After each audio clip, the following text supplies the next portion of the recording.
Very few people have ever heard of Sabbatai Zevi, who declared himself to be Messiah in 1666.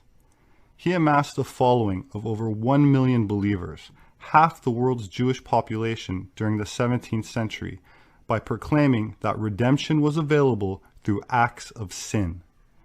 Considered a heretic by many of his contemporary rabbis, nonetheless his fame extended far and wide. Sabbatai's adherents planned to abolish many of the ritualistic observances because, according to the Talmud, in the Messianic time there would no longer be holy obligations. Fasting days became days of feasting and rejoicing. Sexual promiscuity, adultery, incest, and religious orgies were encouraged and practiced by Sabbateans. After Sabbatai Zevi's death, his philosophy would be continued and expanded on by his Kabbalistic successor, Jacob Frank. Frankism, a religious movement of the 18th and 19th centuries, centered on the leadership of the Messiah claimant Jacob Frank. He, like Zevi, would perform strange acts that violated traditional religious taboos, such as eating fats that were forbidden by Jewish dietary laws, ritual sacrifice, promoting orgies, and sexual immorality.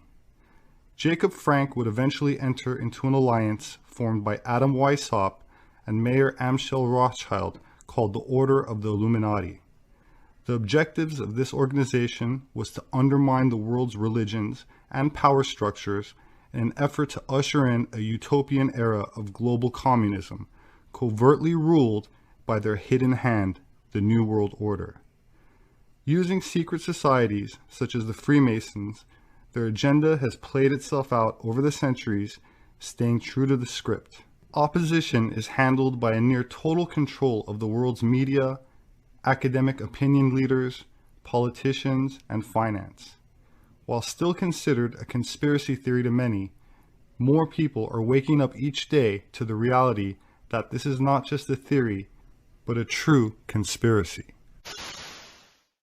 And what about this thing that you call the hidden hand? In the 17th century, a man emerged, a Jewish man called Sabbatai Zevi, and he claimed to be the Jewish Messiah. Messiah had arrived. And he gathered behind him a phenomenal following. All the stuff about this in the book comes from Jewish sources who know about this. And he had 1 million followers at one point. We're looking at the 17th century. And he created a cult which inverted everything. This is the whole basis of it. So whatever Judaism stood for, it would invert and do the opposite. This cult became known as Sabbateanism. And so if you had a day in Judaism, which was a day of fasting, then in Sabbateanism, it will be a day of feasting. They inverted everything. So if you had a taboo about sex with children, Sabbateanism would not only remove the taboo, it would make it something to be desired, something to do. And the way they sold this in this cult was that the more evil you do, basically the quicker God will come and sort it out.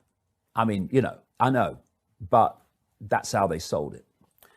And this cult eventually led to a point where Sabbatai Zevi was in the Ottoman Empire in Turkey. And he was given a choice by the Sultan to either renege on his Sabbateanism religion and become a Muslim, or he'd get business. And he decided that he would considering it, I think I'll become a Muslim. But of course, that was only on the surface. And Sabbateanism, and so many were following Sabbatai Zevi, followed Sabbateanism within the apparently conversion to Islam. And these people became known in the Islamic world as the donma, which means to turn.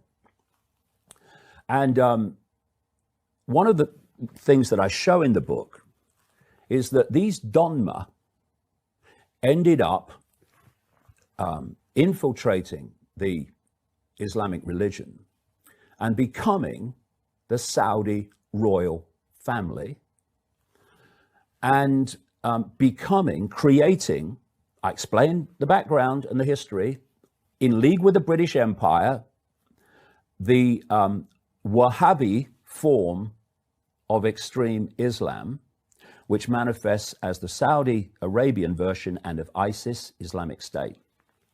These are creations of the donma, who are not Muslim, but Sabbateans, a cult, a satanic cult, which, by the way, as I make clear and Jewish sources make clear in the book, hate Jewish people, hate them with a vengeance.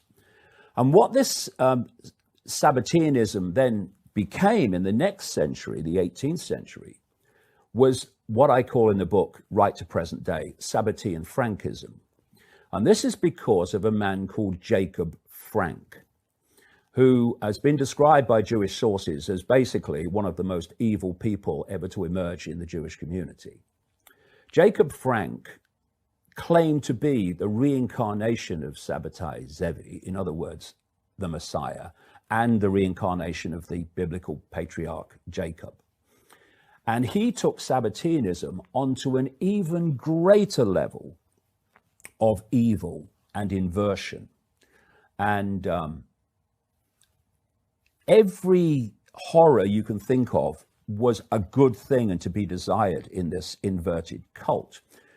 And what it then did was, as it did in Islam, was develop the technique of infiltrating communities and other religions. So Jacob Frank and his Sabbatean Frankists infiltrated the Roman Catholic Church. And they did it by posing as Roman Catholic believers, but really they were Sabbatean Frankists, occultists, what we would call today Satanists. And there came a point, again, I'm being as brief as I can, where Jacob Frank, with this inverted satanic religion, hooked up with Mayer Amschel Rothschild, the founder of the Rothschild dynasty, and a Sabbatean Frankist. Not a Jewish person, no, a Sabbatean Frankist, the Sabbatean Frankism religion, or what you call it, cult. And those two then hooked up with a guy called Adam Weishaupt, and together they created an organization called the Illuminati, called the Bavarian Illuminati to start with. And interestingly, this cult, its Bible is the Kabbalah, the esoteric, mystical work of the Jewish belief system, and particularly a book in the Kabbalah called the Zohar. And Zohar means radiance, illuminated, and that's where Illuminati came from. And they then went about from 1776, when it started, infiltrating all these different communities and religions, and they took them over. And it was the Rothschild Sabbatean Frankist cult that created Israel and is behind, indeed is the Saudi royal family today, is the inner circle of so many of these organizations. And I show in the book in a chapter called The founders of Israel and the Saudi royal family are linked. Absolutely. Which would be shocking to hear for most people. But it wouldn't if you do the research, because in the background, the Israeli government and the Saudi royal family have been close. And what's happened since the emergence of this utter psychopath called the Crown Prince Mohammed bin Salman, who was involved in this horrific murder of Jamal Khashoggi in Turkey, they have become even close in the public arena in many ways, because they are all basically, if you like, donma in their different forms. And in the book, in a chapter called Atlantic Crossing, I show how this Sabbatean Frankist cult moved in on America and took over American politics, not least through phenomenal, staggering levels of funding, infiltrated the CIA, infiltrated the National Security Agency, the Pentagon, and from that were able to direct inner networks within these organizations, think compartmentalization, which together were behind 9/11.